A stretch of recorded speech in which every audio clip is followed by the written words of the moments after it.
Noticiario Latinoamericano de Riesgos. El noticiero que te mantiene actualizado sobre los temas de prevención de lavado de dinero, prevención de fraude y riesgos operativos en Latinoamérica.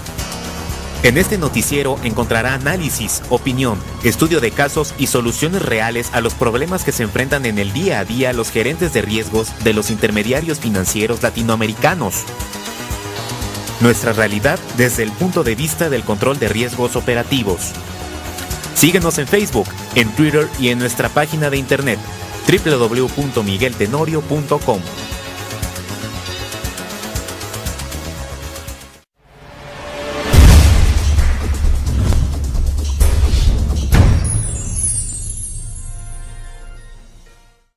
Bienvenidos al noticiario semanal de prevención de fraude, prevención de lavado de dinero y gestión del riesgo. Esta semana tenemos algunas noticias importantes que vamos a analizar. La primera de ellas viene del país del norte de Estados Unidos, y es que se está presentando una propuesta en el país de referencia a nivel mundial acerca de una ley para perseguir a las empresas con propietarios ocultos. El senador Carl Levin, demócrata de Michigan y presidente del Subcomité Permanente de Investigaciones, y el senador Chuck Grassley, republicano de Iowa, que es parte del miembro del Comité Judicial del Senado, junto con otros senadores, han presentado una nueva ley de transparencia, incorporación y asistencia para combatir los actos de terrorismo, lavado de dinero, evasión de impuestos y otras acciones ilegales, con la intención de identificar a los propietarios estadounidenses que están ocultos detrás de estas empresas. El proyecto de ley podría poner fin a una práctica en Estados Unidos, que es el hecho de que puedan constituirse personas jurídicas sin declarar quiénes son los propietarios reales. Esta modificación va a suponer que los 50 estados formen unos esquemas de verificación de quiénes están detrás de las corporaciones. Hoy en día se necesita más información para obtener una licencia de conducir o que abrir para una cuenta bancaria en Estados Unidos que lo que se requiere para formar una corporación, dijo Levin. Nuestros estados no exigen a nadie el nombre de los propietarios de las empresas que están formando en sus aspectos legales, y los Estados Unidos en la actualidad es uno de los delincuentes más grandes del mundo en términos de creación de empresas con propietarios ocultos. En junio, el presidente Obama se quejó ante los líderes internacionales de la cumbre del Grupo de los 8 para condenar a las empresas con propietarios ocultos que cometen actos ilícitos, el fraude fiscal y otras acciones ilegales. Los líderes del Grupo de los 8 acordaron en esta reunión mantener un esquema para combatir el problema, y es que los Estados Unidos quieren mantener su liderazgo y credibilidad para poner fin a la evasión fiscal y el secreto de las empresas en paraísos fiscales. Tenemos que conseguir nuestra propia casa en orden. También tenemos que escuchar a la comunidad de aplicación de la ley que apoya esta legislación, y ha sido la que nos impulsa desde hace años para poner fin al secreto empresarial que se utiliza para ocultar la conducta criminal. Estas declaraciones las hizo el senador al momento de presentar la iniciativa, y es que el senador ha declarado que desafortunadamente existen muchas empresas fantasmas que están siendo utilizadas como empresas fachada para legitimar capitales en Estados Unidos. Esta exigencia está siendo perseguida desde hace algunos años por parte de un grupo importante del Senado de los Estados Unidos, precisamente al momento que se han dado cuenta que muchos de los problemas que están presentando son por no tener identificadas claramente quiénes son los propietarios reales. Y bueno, parece que ahora habrá un esfuerzo más sólido y un combate frontal contra las corporaciones que no estén presentando este tipo de información relevante en la constitución de las mismas. En Estados Unidos se constituye cada año casi 2 millones de corporaciones y sociedades de responsabilidad limitada, las cuales en el resto del mundo, más que las que el resto del mundo combinado, y lo hacen sin pedir una identidad a los propietarios. El proyecto de ley exigiría a los estados añadir una sola pregunta a las formas de constitución existentes, que es solicitar los nombres de las personas físicas, quienes serían los beneficiarios, que se forman detrás de las corporaciones. Las sanciones que aplicarían las personas que presenten información falsa tendrían obviamente un proceso de verificación. La policía tendría acceso a esta información y obviamente podría iniciar con una citación o un emplazamiento legal. Las corporaciones dedicadas a la licitación de contratos federales tendrían que proporcionar la misma información sobre el beneficiario del gobierno federal para garantizar los Estados Unidos sabe con quién está haciendo negocios. Empresas reguladas cuya titularidad es ya conocida, incluidas las empresas que cotizan en bolsa, los bancos y las sociedades de valores, estarían exentos de la obligación de la información. Y es que con este esquema obviamente está tratando de romper algunos temas de secretos bancarios, y en la justificación también se presentaron algunos casos específicos en los cuales en Estados Unidos se llevaron a cabo algunas actividades ilegales utilizando corporaciones sin identificar los propietarios reales, y algunas de estas son el caso, por ejemplo, de Victor Bout, un traficante de armas que fue hallado culpable en el 2011 por conspirar para matar a ciudadanos de Estados Unidos y de vender armas a una organización terrorista, con empresas ficticias utilizadas en todo el mundo, incluyendo los estados de Texas, Delaware y la Florida. Otro caso también fue el de Víktor Kaganov, un exoficial del ejército ruso que dirigió un negocio ilegal de lavado de dinero desde su casa en Oregon. Se declaró culpable en el 2011 por el uso de empresas fantasma en Oregon para conectar más de 150 millones de dólares a otros países en nombre de los clientes rusos. En junio del año 2011, más de 2.000 empresas fantasma estadounidenses fueron formadas por personas no identificadas por Wyoming Servicios Corporativos. Comparten la misma dirección en una pequeña casa en Cheyenne, en Wyoming, incluyendo una corporación controlada por un ex primer ministro de Ucrania, condenado por lavado de dinero y la extorsión, una corporación acusada de ayudar a los operadores online poker a evadir la prohibición de Estados Unidos sobre el juego en Internet, y 2 empresas excluidas de Estados Unidos por contratos federales para la compra de repuestos para convenios falsificadas del Pentágono. El sitio web de la Wyoming Corporated Services afirmó ser una corporación en una persona jurídica creada por la ley estatal que permite ser utilizada como un chivo expiatorio, un sirviente o un buen amigo y un señuelo. Una persona registrada, sin embargo, no se hace responsable de sus acciones. Imagínese usted las posibilidades. Todo esto lo ofrecían por internet. En el 2010, otro caso fue de una persona, Michael Duarte, fue declarado culpable por fraude en atención médica y recibió una sentencia de 22 años por la formación de 29 empresas ficticias en los estados de la Florida, Georgia y Luisiana, utilizados para estafar al Medicare por más de 50 millones de dólares. Otro caso también en el año 2010, Scott Rothstein fue declarado culpable de fraude y lavado de dinero en el plan por 1.200 millones de inversión en el esquema Ponzi, el cual utilizó 85 sociedades anónimas estadounidenses para ocultar su participación o la participación en la propiedad de varias empresas comerciales. En el 2005, la División de Inmigración y Control de Aduanas del Departamento de Seguridad Nacional cerró una investigación sobre 800 sociedades ficticias estadounidenses en Utah y en otros estados.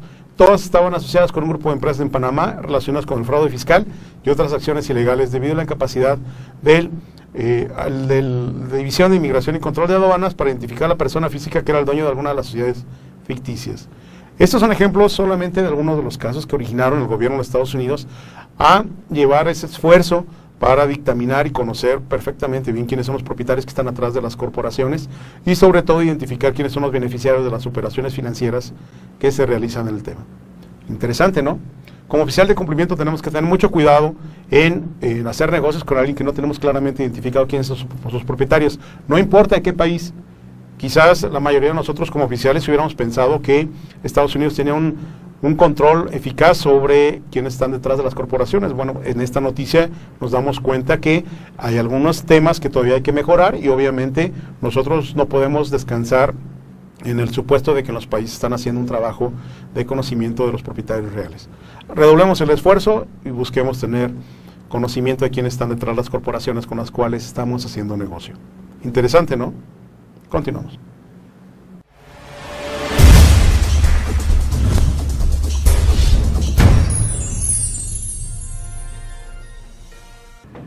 En una noticia que proviene de los Estados Unidos, resulta que una empresa que se dedica a la moneda virtual, Bitcoin, ha realizado su inicio de registro ante el FinCEN, ante el Departamento de Control de Crímenes Financieros de los Estados Unidos, para ser registrado como un servicio monetario ante el Departamento de Control y, obviamente, con esto, empezar a alinear sus operaciones a nivel internacional. La moneda, que se impone cada vez más entre los usuarios y operadores en Internet, tiene su sede en Tokio y maneja el 80% de todas las transacciones de esta moneda virtual, y hace un mes sufrió la incautación de una cuenta vinculada con sus operaciones por parte del Departamento de Seguridad Nacional como parte de un negocio de servicio de dinero sin licencia. En marzo, FinCEN comenzó a aplicar las normas de lavado de dinero tradicionales a las monedas virtuales y con esto empezó a poner cierta presión acerca de las operaciones que estaba realizando la empresa en Estados Unidos. Ahora, Bitcoin reporta operaciones por montos que pudieran acumular mayores que $10,000, pero lo relevante del tema es que no estaban aplicando las medidas de prevención de lavado de dinero, considerando que se trataba de una moneda virtual. Ahora ha solicitado su registro en el estado de California para poder registrarse como un negocio de servicios financieros y por ende dar cumplimiento al tema de prevención de lavado de dinero. Todo esto es una estrategia que está siguiendo Bitcoin para poder alinear su proceso y evitar sanciones importantes. Hay otra organización, una fundación Bitcoin, que tiene su sede en Seattle, que ha sido acusada también de realizar operaciones de transferencia internacionales de recursos. Sin embargo, ellos están justificando que no están realizando operaciones internacionales de moneda, sino de una moneda virtual. El hecho es que a nivel internacional cada vez más se está utilizando esta moneda virtual y el problema es que no está identificando el origen del recurso que se está trasladando. Obviamente, al ser internacional y al ser virtual, podrían estar falseando información y obviamente realizando operaciones de concentración de grandes cantidades de valor en una sola cuenta para después ser retirado vía tarjeta o bien realizar un retiro en algún banco de los que le prestan servicio a esta organización internacional. El tema es que al momento de la investigación se estaba regulando el tema no solamente de la compra y de la puesta del recurso en la plataforma internacional, sino también del conocimiento debido del cliente. ¿Hasta dónde podría estar dándose de alta diversas personas diciendo que van a hacer operaciones por montos menores a $500 y con ello estar evadiendo el control de prevención de lavado de dinero, sabiendo que cambiando el número o el nombre de la cuenta de correo electrónico pudieran estar abriendo cuentas masivas? ¿Esto no podría facilitar la comisión del delito? ¿No habría grupos delictivos interesados en abrir cuentas apócrifas a nombres diferentes y utilizarlas para vincular las operaciones a nivel internacional? El tema es obviamente un tema de conocimiento del cliente, un tema de debida diligencia, sobre todo es un tema operativo.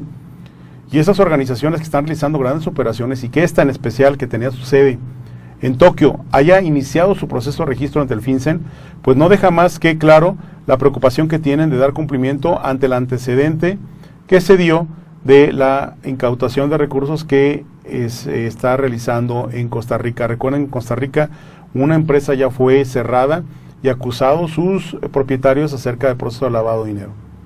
Todo esto obviamente representa un riesgo muy alto para los intermediarios financieros y para aquellos bancos que abran cuentas para el manejo de las Bitcoin. El tema es importante, el tema es relevante y lo interesante de estudio en este caso es cómo inclusive en operaciones internacionales por internet es que se deberían estar dando cumplimiento al tema de conocimiento del cliente y de prevención de lavado de dinero. Interesante, ¿verdad? Continuamos.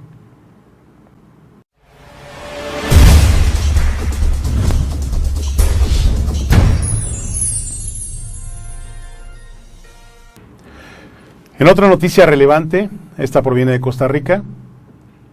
El narco está lavando dinero con billetes de lotería. Esta tipología es una tipología ya antigua, es una tipología que ha sido estudiada permanentemente por Gafi, por Gafisud.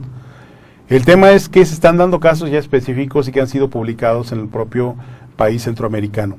Es muy común que los lavadores de dinero estén cazando a los que hayan ganado un premio y, por ejemplo, si el premio fue de 500,000 colones costarricenses, lo que hacen ellos es ofrecer el tema de 650 millones a cambio del comprobante, de tal manera que pudiera ganar la persona que es el nuevo millonario, pudiera ganar un poquito más y obviamente justificar el ingreso del dinero. Esto también se está dando en otros países como en México, en donde afuera de las agencias en donde se pagan los premios, pueden encontrar personas que preguntan si ganaron el premio y te ofrecen por el boleto premiado una fuerte cantidad de dinero en efectivo, inclusive que supera el monto del premio.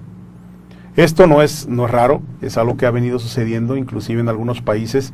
Los temas de las asociaciones de loterías o las propias secretarías de control referente a juegos y apuestas que hay en cada una de las jurisdicciones legales han emitido cierta reglamentación, pero en algunos países como en México o en otros países en Sudamérica, las loterías o los sistemas de rifa o de premio o aquellos que se dedican a los pronósticos deportivos son sin que tengan un titular de la operación, es decir, son al portador, son documentos en donde no se registra quién compró el boleto y por lo tanto el riesgo de que pueda ser utilizado pues es por cualquier lavador es un riesgo alto. Así, por ejemplo, se han tenido noticias de que algunos gobernadores de algunos estados de la República en México han ganado 3 veces la lotería y de esa manera han justificado el fuerte ingreso que han tenido en sus cuentas, que obviamente esto pues es poco probable de que haya sucedido, pero como el sistema de lotería, el sistema de premios, el sistema de sorteos en los países no obligan a tener la titularidad del comprador del boleto, se vuelve en un documento al portador y obviamente esto puede derivarse en temas de lavado de dinero. Ahora, ¿cómo están haciendo la investigación? Pues hay una parte por parte del área de justicia de los Estados Unidos, el Instituto Costarricense contra las Drogas y la Unidad de Inteligencia Financiera, están dando alertas acerca de esta nueva tipología que se está dando inicialmente en ese país. Sin embargo, les recuerdo que en otras partes del mundo inclusive es una tipología claramente estudiada y que en estos temas hay países que también están siendo blanqueo o están utilizando sus modelos de sorteo para realizar lavado de dinero, como Austria, Argentina, Portugal, Brasil, España, Uruguay, Nicaragua, obviamente México, Venezuela, Estados Unidos, China, Canadá, Perú, Panamá y la República Dominicana. Obviamente todo esto es un tema de faltas de control. Obviamente esto, la avaricia de quien sacó la lotería, pues es un tema alto. El riesgo obviamente de quien haya sacado la lotería y no haya reclamado el premio directamente es que no pagó un impuesto por tal, y al momento que quiera introducir esas fuertes cantidades de dinero al sistema financiero para su administración, obviamente serán detectados y podrían ser reportados por lavado de dinero, cuando lo que hicieron fue recibir dinero por un premio que legítimamente habían ganado, y que obviamente esto los pone en un esquema de parecer operaciones de estratificación y por ende pudieran ser acusados de lavado de dinero. Y aquí voy a llegar a otro tema que hemos platicado reiteradamente en el noticiero, enfatizar el hecho de que el gobierno ante determinadas tipologías está empezando a encajar como tipología algo que en algunas jurisdicciones o bajo algunas condiciones pueden ser una práctica habitual. Ejemplo, probablemente un cliente está comprando un producto y el producto que está comprando pues tiene una cuenta de cheques que no necesariamente es la del titular de la cuenta, sino que el documento con el cual se paga pudiera ser negociado con alguien más. Y una vez que yo expido el cheque o una vez que yo pago con la tarjeta, no sé exactamente en dónde vaya a caer ese recurso. Y por ende pudiera estar yo siendo parte involuntariamente de un esquema que pareciera ser de lavado de dinero, sin embargo que no necesariamente lo es. Y aquí lo delicado del tema es que los oficiales de cumplimiento, la gente responsable del compliance en las organizaciones, tienen que tener cuidado en no realizar aquellas operaciones que pudieran, inclusive aún siendo recurso lícito, encajonar o cuadrar con las tipologías internacionales que están siendo investigadas por tema de lavado de dinero. Un tema preventivo, sin lugar a dudas. La pregunta es, ¿tu organización está teniendo el cuidado de ver que si otorga un cheque para pago de algo haya sido depositado en otra cuenta y no cobrado? Porque si fue cobrado, corres el riesgo de que ese dinero termine o que haya sido negociado con alguien que tú no sabes por efectivo y que luego esa persona haya ido a cobrarlo directamente al banco. ¿Le estás dando seguimiento a tus pagos? Es un tema por demás interesante y sobre todo que representa un área de riesgo que deberían estar ustedes atentos y dándole seguimiento a las operaciones financieras que realizan. Interesante, ¿no? Continuamos.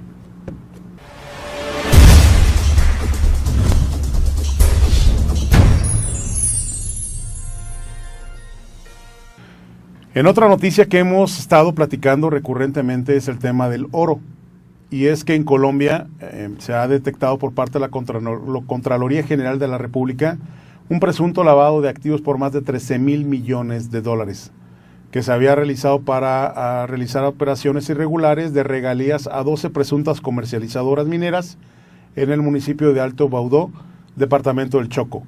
Y el tema, esto ha cobrado relevancia sobre todo en países como en México, en donde de la noche a la mañana ha habido un incremento sustancial en los negocios que ofrecen el servicio de compra de oro, pedacería, en algunas ocasiones casas de empeño, que se han dedicado a comercializar las joyas que no son reclamadas por los ignorantes, y que este tema se ha derivado en una investigación formal por parte de Colombia. Yo creo que esta noticia se ha venido cocinando desde hace ya un par de años, y es que ha sido muy puntual el hecho de que el oro, el dinero que se está convirtiendo en metales preciosos en México y en algunos otros países de Centroamérica, está llegando por contrabando a Colombia, y una vez que está en Colombia, ellos como comercializadoras están exportándolo y de esta manera justificando el ingreso de grandes volúmenes de efectivo o grandes volúmenes de dinero para el pago de la compra de este metal, que no fue producto del incremento de explotación minera, sino que ha sido producto de un contrabando del metal áureo, y sobre todo que ha propiciado la justificación hasta este momento que parecía ideal de los grupos delictivos para poder justificar el regreso del dinero a este país. Y es que el informe que elaboró la Contraloría habla acerca de que hay 12 empresas fundidoras del departamento que no han podido justificar la actividad de explotación o exportación del oro, y obviamente la Agencia Nacional Minera, no existe ningún título minero en ese municipio, por lo tanto podría obviamente justificar el hecho de que se pudiera estar explotando dicho metal. Todo esto de una manera hasta cierto punto burda se ha llevado a cabo el proceso de exportación de metal, y obviamente pues la justificación no se ha podido dar. Y en la Contraloría General de la República también dará la apertura de indagación preliminar que permita determinar a los presuntos responsables en este proceso, con el que se pretende recuperar también 1.100 millones de pesos de la Dirección de Impuestos y Aduanas Nacionales, que ha devuelto a una de estas empresas por efecto de la exportación. Es decir, aparte de realizar algunas de las operaciones con recursos de procedencia ilícita, todavía piden una devolución de impuestos por exportación. Obviamente, el tema pasa por comercializadoras con apariencia legal, y el panorama descrito ha sido investigado en algunas organizaciones que han incrementado 240% su nivel de exportaciones, obviamente sin que esto pudiera tener una justificación de mercado. Sin embargo, también evidencia la Contraloría el hecho de la apariencia legal de los recursos y cómo se ha tratado de justificar con el pago de impuestos. Y toda esta operación que está siendo investigada se ha llevado a cabo del 2006 al 2012, y esta evidencia es un importante crecimiento en el total de las exportaciones de Free On Board de las diferentes casas comercializadoras, y esto obviamente estamos hablando de que una solamente de ellas incrementó de 146 millones el año 2006 la exportación del metal áureo a 453 millones de dólares en el 2012. Esto da en promedio un 210%, con un promedio anual de crecimiento del 20.78. Y obviamente esto ante las autoridades y la investigación puede ser muy simple de detectar.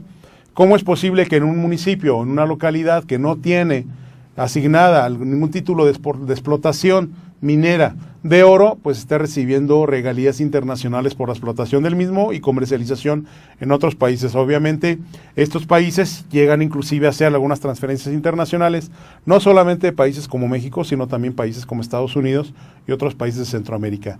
La idea es que el dinero llegue obviamente a Colombia, y la investigación de la Contraloría va a dar mucho todavía que dar mucha información que tendremos que analizar.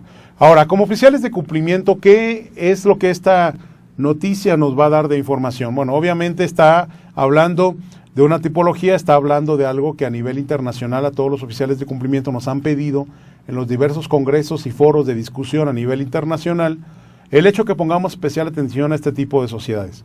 Recuerden que inclusive algunos países, como el caso de Colombia, el caso de México, el caso de Guatemala, ya existen disposiciones legales que obligan a los joyeros a reportar las operaciones que están realizando con el metal áureo y otros metales de acumulación de valor, como la plata, inclusive el platino. Todo esto lo que nos está indicando es que nosotros como oficiales de cumplimiento tendremos que hacer una debida diligencia hacia todas aquellas operaciones en donde la justificación de la transacción pudiera ser el pago de exportación de oro o bien el pago por el almacenaje, comercialización de metales preciosos. Hemos tenido algunas charlas con algunos joyeros de algunos centros importantes de producción de este tipo de objetos, como el caso de Guadalajara, el caso de Taxco, y obviamente la preocupación es el hecho que lo pudieran estigmatizar, es decir, poder creer que todos los joyeros se dedican al lavado de dinero. Si bien es cierto, eso es una falsa aseveración, también es cierto que por justos pagan por pecadores, y obviamente todo el sector financiero y todos aquellos que tienen que realizar operaciones con este tipo de negocios, pues obviamente tendrán considerado a los comercializadores de oro como una actividad de alto riesgo. Interesante, ¿no? Continuamos.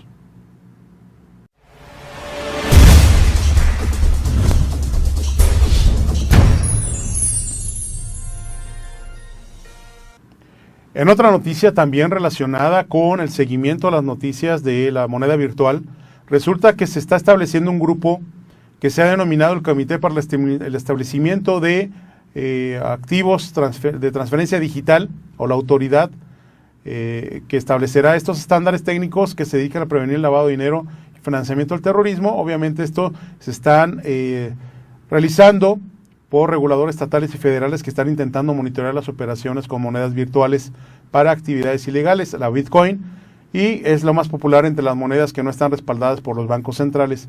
Y obviamente el grupo, como comentábamos, pues empezará a dar noticias importantes. Será relevante que ustedes busquen la información en internet para poder saber cuáles son las mejores prácticas y obviamente que en su operación no se vean involucrados en este tipo o no sean utilizados por algún grupo delictivo para triangular operaciones con monedas virtuales. Interesante, ¿no? Continuamos.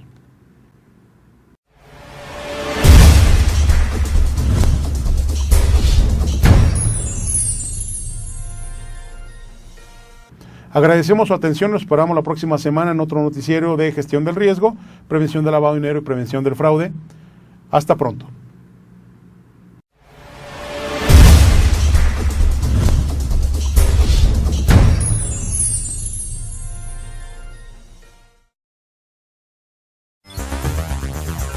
Noticiario Latinoamericano de Riesgos. El noticiero que te mantiene actualizado sobre los temas de prevención de lavado de dinero, prevención de fraude y riesgos operativos en Latinoamérica. En este noticiero encontrará análisis, opinión, estudio de casos y soluciones reales a los problemas que se enfrentan en el día a día los gerentes de riesgos de los intermediarios financieros latinoamericanos. Nuestra realidad desde el punto de vista del control de riesgos operativos. Síguenos en Facebook, en Twitter y en nuestra página de internet www.migueltenorio.com.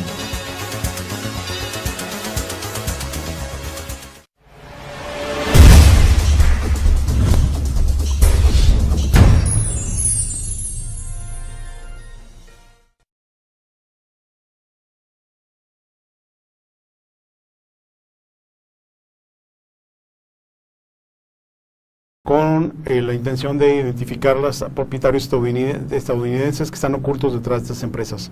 El proyecto de ley podría poner fin a una práctica en Estados Unidos, que es el hecho de que puedan constituirse personas jurídicas sin declarar quiénes son los propietarios reales. Esta modificación va a suponer que los 50 estados formen unos esquemas de verificación de quiénes están detrás de las corporaciones. Hoy en día se necesita más información para obtener una licencia de conducir o que abrir para una cuenta bancaria en Estados Unidos que lo que se requiere para formar una corporación, dijo Levin.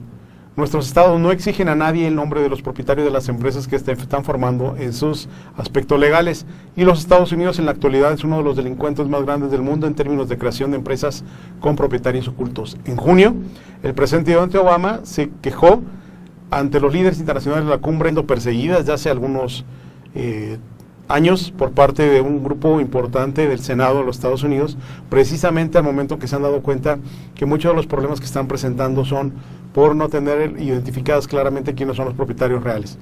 Y bueno, parece que ahora habrá un esfuerzo más sólido y un combate frontal contra las corporaciones que no estén presentando este tipo de información relevante en la constitución de las mismas.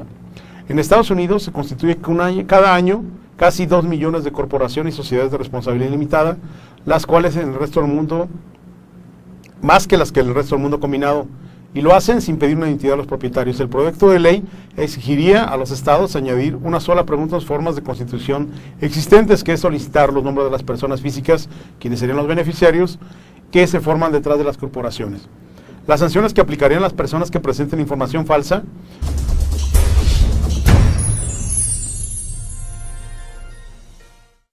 Bienvenidos al noticiario semanal de prevención de fraude, prevención de lavado de dinero y gestión del riesgo. Esta semana tenemos algunas noticias importantes que vamos a analizar. La primera de ellas viene del país del norte de Estados Unidos, y es que se está presentando una propuesta en el país de referencia a nivel mundial acerca de una ley para perseguir a las empresas con propietarios ocultos.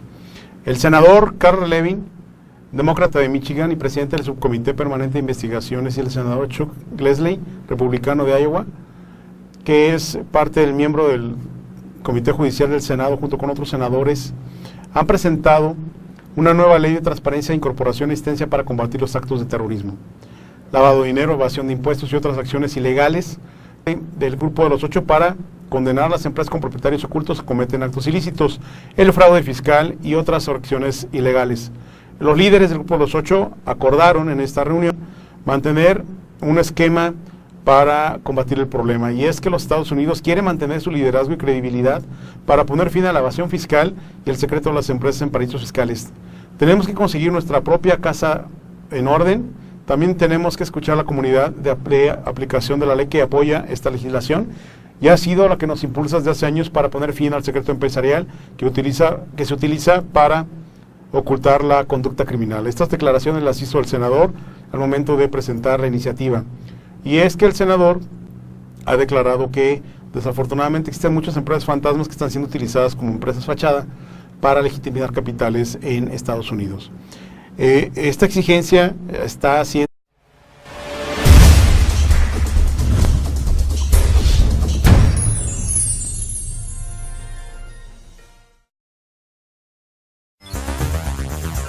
Noticiario Latinoamericano de Riesgos. El noticiero que te mantiene actualizado sobre los temas de prevención de lavado de dinero, prevención de fraude y riesgos operativos en Latinoamérica. En este noticiero encontrará análisis, opinión, estudio de casos y soluciones reales a los problemas que se enfrentan en el día a día los gerentes de riesgos de los intermediarios financieros latinoamericanos. Nuestra realidad desde el punto de vista del control de riesgos operativos. Síguenos en Facebook, en Twitter y en nuestra página de internet www.migueltenorio.com.